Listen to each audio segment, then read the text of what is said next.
Yeah. I think it's like, because we can see him like that physical, like we can imagine him in like whatever physical form we can put to him.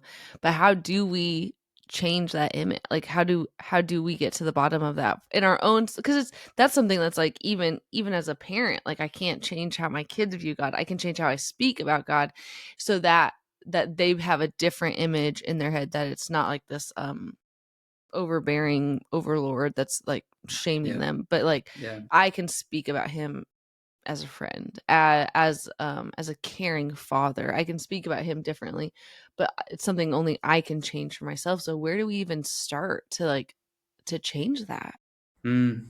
Well, it has to be experience. The Yeah. story I told about my son is Yeah. is the story of how we move from one to the other, in the sense that Yeah. here's a boy, he's anxious, his nervous system has been set by the fallenness and the brokenness of the world. And he's afraid to let me in. He's afraid to let me hug him. He's afraid to open up. He's afraid to express his feelings. So what does he need? He just needs a continuous, constant, day in, day out experience of me holding him, showing him his emotions aren't too scary. They're not too big.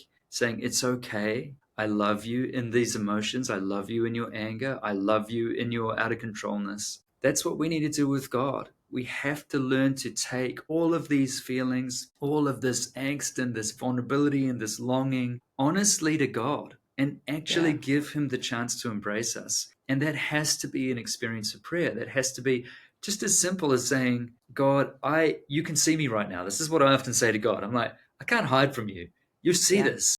I Yeah. am stewing in insecurity right now. Like I just want to watch Netflix and eat 5 bars of chocolate Yeah. and just go into sugar comatose at midnight or something. You can see this. Will you just be here with me? Help me Mm. to experience your kindness. And I set my mind on who God says he is. The Lord, gracious and compassionate, abounding in steadfast love and slow to anger. Yeah. And I allow that to really sit in me and embrace me. And I think it's that simple. And I do that 10 times a day, 20 times a Yeah. day, every week, year on year on year. And hopefully by the time I'm 80, this embrace would have actually reset my disordered nervous Yeah. system and thinking. And I'll finally understand the goodness of God. But Yeah. it has to come from that experience. Mm. That's so good.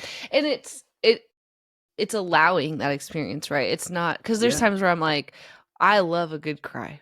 Like it Yeah. feels very cleansing, right? And so it's Yeah. it's allowing that good cry, but also to be like, hey, will you sit with me during this cry? Like, will you Yeah. like, can I fall apart with you and not like by myself? Like, Mm. and I love that verse where it's like, so often I lean on the verse that is like when there are no words, the Holy Spirit intercedes for us. So that's often where I'm Yes. like crying, where it's like I have no words. So like, so if we can be together here and you can pray for me and I can just cry, that's where I'd like to sit now.